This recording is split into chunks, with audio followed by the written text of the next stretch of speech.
So we had to come to the field today without any birds because there was already a bird in the field.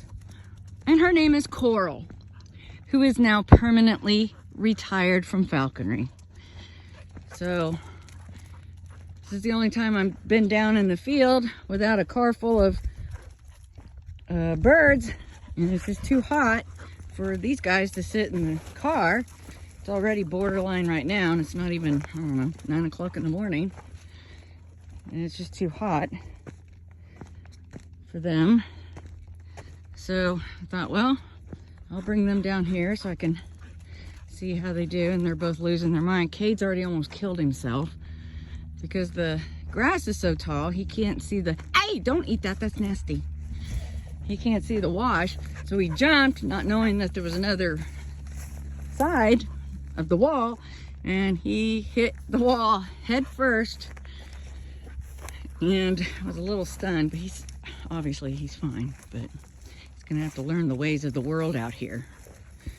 And they are having so much fun, and they're gonna bring half this field into the house, I can tell. It is bad this year. Okay, show me the rabbits. Where are the rabbits?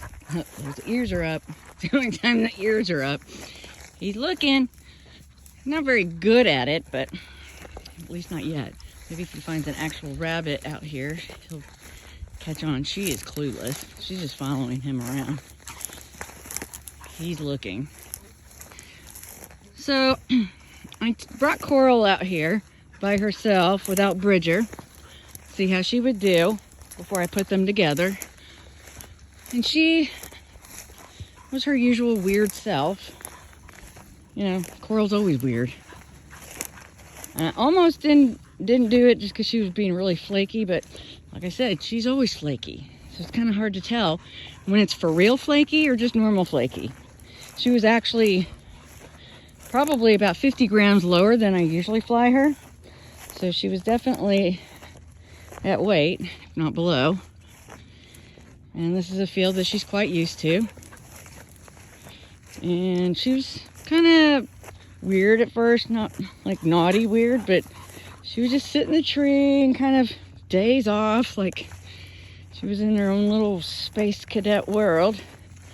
She always had like this confused look on her face, and she kept like looking up at the sky. There's nothing up there.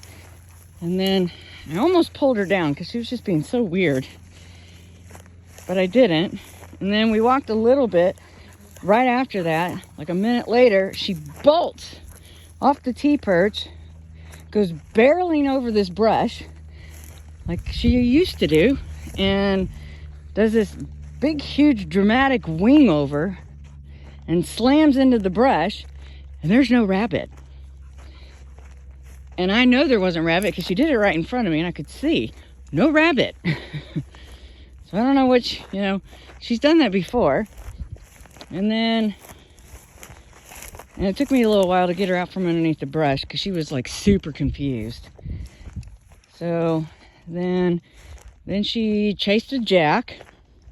Thankfully she didn't catch it. I didn't really want her to catch it because she's just too off. She's not playing with a full deck. And then she chased a couple of other rabbits, and then it was like a switch. I mean, she was doing really good. She was following, sitting on the T-perch, you know, doing everything she was supposed to do. I thought, okay, great. I even said, next time, you and Bridger are together. And all of a sudden, a little switch went off, and she just acted like she had no idea who I was. Like, it was her first day on the job.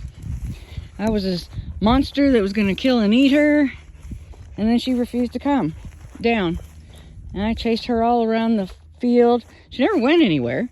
She just wouldn't come down. So anytime I would approach her, she would just like go to the next tree. And yeah, it was weird. And then a couple times she did go to the glove, and then she would just bounce off because, you know, she did her, whoa, who are you?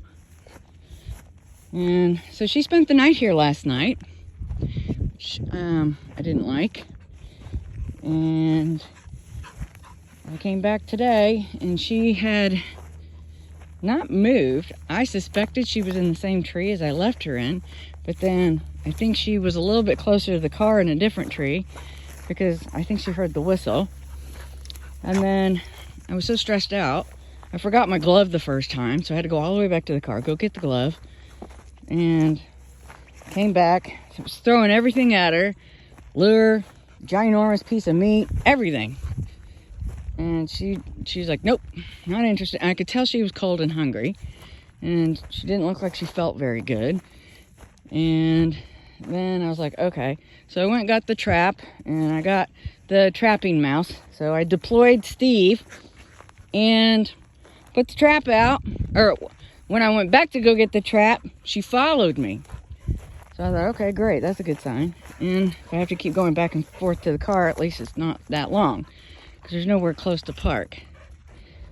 And so she got closer, and then while I was at the car getting the trap ready, she actually came to the car like she usually does.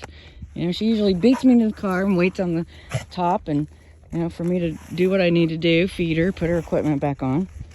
And so when I went up to offer her the food, she said nope, and she went to a very nearby brush. She didn't go far. And then so I put the trap under her, like literally under her nose. She looked at it, she saw it, she knew it was there. She bobbed her head a little bit, she was interested. And then, just like she did all day yesterday, just shut off. It's like, nah, I'm good. I don't know what that is, so I'm good. And she sat in this tree, and she whined and bobbed her head at me. So yeah, she wouldn't come to the lure, the glove, nothing. So I just sat there with the trap out for a while, see if she would, and went around a bush, just take the heat off of her. And she showed absolutely zero interest of this easy mouse right there under her nose. So I thought, well, okay. I knew she was hungry, I could tell. I walked back up there, just walked up really slow and put the glove up underneath her. Ooh, there's fresh cottontail poop right there. And she whined a little bit and stepped up and started eating. End of story. So she is officially retired. I am not going through this again. And, this bird used to be my most obedient bird. She followed like a Labrador. She did everything I ever asked her, except for stay off my face. Yeah, she's done. This is just, it's too dangerous. She was so stupid.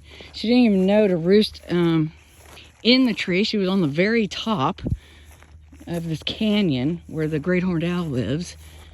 And yeah, she's done. But I'm very happy I got her back.